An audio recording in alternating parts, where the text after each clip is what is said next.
How the fuck are you maggoty piss pipes doing today? It's the Aussie Metalhead here, and I'm pretty stoked to be following up last fortnight's single review of False Hope with the full-length album review for Sydney-based alternative metaler Tatius Wolff. The album is entitled Relapse, and it's a concept album tackling the themes of recovery, from the initial shock through to the final reconciliation and resolution. It's pretty heavy subject matter, and I imagine it'll carry a lot of emotional weight to some, myself included, so I am very interested to see how Mr. Wolff has tackled this particularly personal subject matter here on this album. So without any further fucking delay, here it is, Relapse by Tatius Wolff. Let's fucking get into this.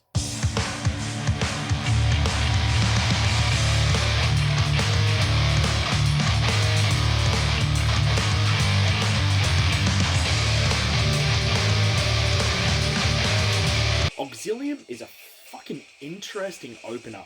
Honestly, one of the biggest surprises for me on the entire album. It opens up with this kind of mechanical, swaying groove, the mix awash with colourful strokes of synth and airy harmonics. It's weird, kind of janky and dissonant, which is complemented nicely when it drops into this very kind of proggy, chugging passage, riding an interesting time signature. It's kind of a juxtaposition, but it sort of, I guess, opens up your mind a little bit before things get switched up in this really weird kind of rocky, swaggerish riff that offsets everything that came beforehand. In a way, I feel like this song's objective is to subvert the expectations of the initial listener, and I think that in that respect, this song does it quite well. Before we can get too comfortable, though, it switches up into something that I can only kind of describe as sort of gentified Tool, if that makes any sense. Strangely enough, reminding me of a few of the rhythmic grooves from Vicarious at times. So yeah, that's Auxilium in a nutshell. It's strange, bizarre, hypnotic, and of course, instrumental. Now, I think that it's an interesting choice to have opened up such a heavy emotional concept album with an instrumental track. But in a way, I feel like the trippy qualities that Auxilium brings to the table kind of paints this emotional tone of someone who feels scattered. It really is sort of the initial numbing shock when nothing makes sense. And I think that if you think about it emotionally, it makes a lot of sense as the opening track for the album. Well, we're one track in, and I'm pretty digging it so far. Let's see what the next track's got going on. The Shock is something of an oddball of a track, to be honest. It opens up with this kind of standard bassy, proggy intro with some cool little melodic licks in there. Very kind of 80s sensibility with the guitar licks in this particular intro. It's pretty fucking cool. I got this kind of cerebral feeling of familiarity, but at the same time, something quite distinct and very much its own. It's when the vocals come into the mix that things get very strange. I listened to the album several times through a decent pair of headphones, and then the next time around through a set of speakers. What I found is that through this song in particular, it sort of felt like the vocals didn't sink into the track. They sort of do feel like they're very much layered on top. It's honestly something that I found quite a bit challenging to get through on my initial listens. When I jumped in, it kind of made sense from more of a thematic standpoint. The track focusing on the immediate aftermath of a traumatizing revelation. So it does sort of make sense that there's a sense of disparity there. Kind of the scattered nature of the human spirit throughout such ordeals, and then the fragmented vocal presence sort of made a little more sense. It's not the easiest listen, but at the same time, I feel like some of these decisions could have been made from a purely thematic point of view. Show don't tell, as it were, which personally I'm always down for when it comes to telling a story. There's a sick kind of breakdown bridge section near the halfway point of the song where the vocals settle in and the distorted whispery effects are dropped to deal quite an enormous blow of clarity to the track that really stuck out to me. It's preceded by this cool little piano and bass section that really crashes into the breakdown. I really enjoyed this part. The bass and drums on this track are fucking popping. I actually really didn't mind the programmed drums here at all. It's such an interesting mix, and Tatius himself has a distinct vocal style that stands out, as well as a range of influences that combine and transform into something quite unique. There's also some banging, genty instrumental grooves and melodic passages throughout this song, but I won't spoil them, as a lot of the fun comes from hearing them the first time yourself. Overall, this song is fucking weird, but I kind of like it for those reasons. It transforms and it goes to weird places. It doesn't feel janky or forced. It's actually quite unpredictable at times, which, as you guys know, is something that I personally am always down with. Alright, bit different, bit weird, but I liked it. Next song. Next up, we've got Recovery, and I really did not get into this one on my first few listens. It has such a discombobulating intro. I mean, you know where I have to be at in my head when I use the word like discombobulating, for fuck's sake. It kind of goes from this chuggy groove to like a grungy, sludgy, off-kilter kind of jig that I found to be quite bizarre to wrap my head around. It's almost like Alice in Chains, Earth, and the Beatles all took acid and it like got stuck in the fifth dimension or something. Again, it just feels so trippy and cerebral. I know that this review is probably going to sound quite hyperbolic, but I'm really struggling to define just what kind of tone this album sits in. Multi-generational trippers is the only thing coming close, to be totally honest. I honestly have no idea how I feel about this song. Even writing the review, I have no fucking idea how I feel about this song. It's fucking weird. Don't do drugs, kids. False Hope. I'm not going to go into full detail about this one, as I've already done a review for the single. I will post the link to that single review in the description if you're keen to hear a more in-depth analysis of this particular track. To just kind of summarise everything that I said in the previous video, I feel like it's kind of Tool meets Queens of the Stone Age jamming inside a pyramid off their tits on a peyote vision quest. I like the riding groove that transitions nicely throughout the song. I like the vocal effects and the very, very bassy fucking mix. Overall, still a pretty sick track.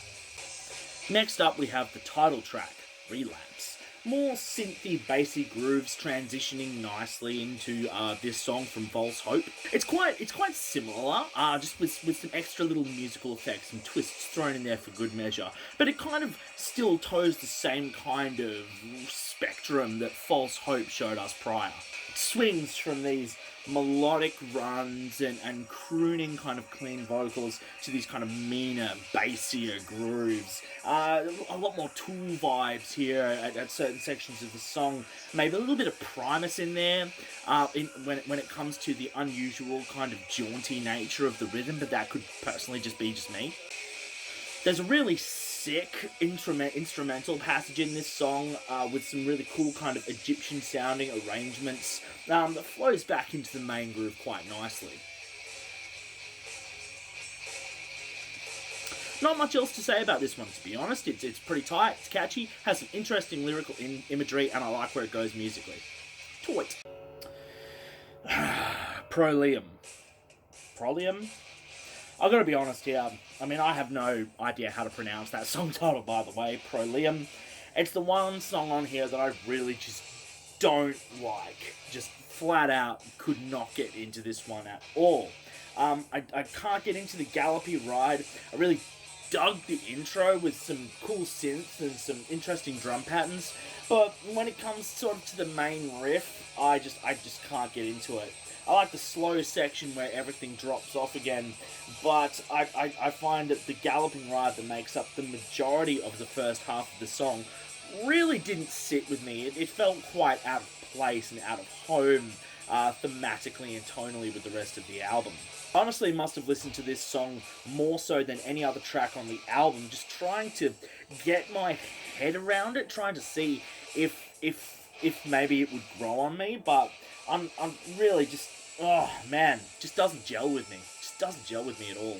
At the end of the day, I just think that this track does not gel with me. It sounds too damn happy. It's a bit of a weird placement.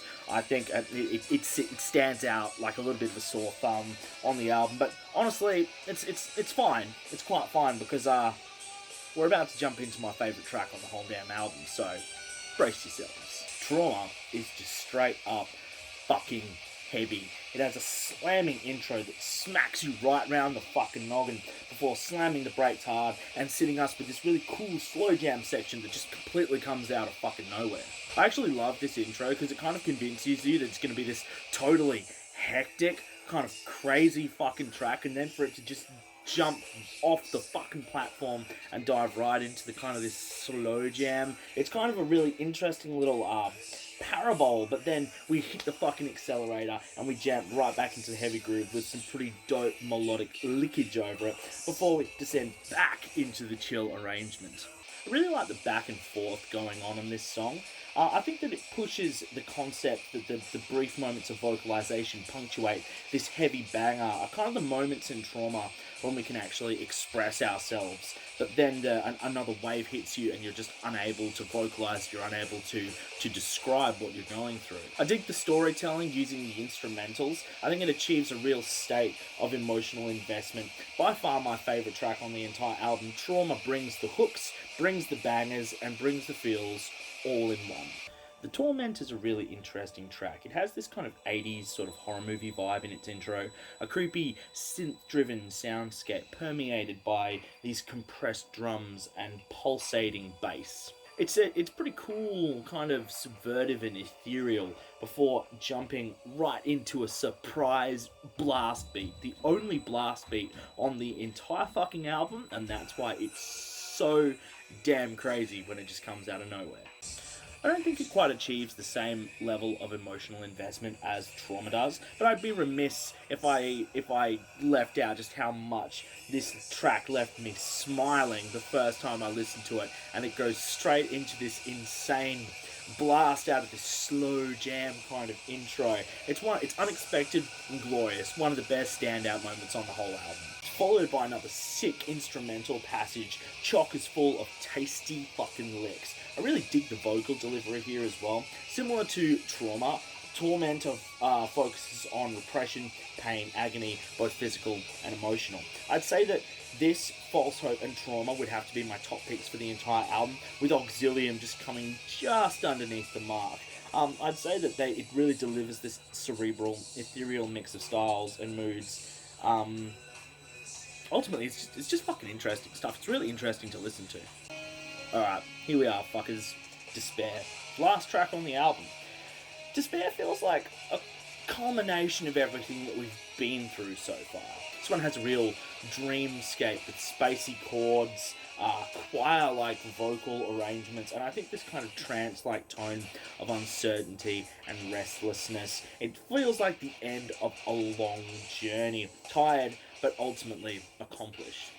I think my major issue with this song, if any, is that it does end quite abruptly. I felt like it could have maybe done another 15, 20 or so seconds just to sort of fade out and unwind. I feel like it would have given the listener a chance to sit there and unwind from the listen. Really kind of feel that finality as things just sort of peter off into nothingness. Overall, I dig Despair. I think it resolves the album fairly well and has a unique but familiar feeling, giving the album a sense of closure. I do think that it could have stood to have had a little bit more of an outro there, just again to, without repeating myself, to just allow the album to kind of gently come to a slow halt. It just kind of feels like the brakes get pumped a little bit suddenly there, and it kind of pulls you out of it just a little bit.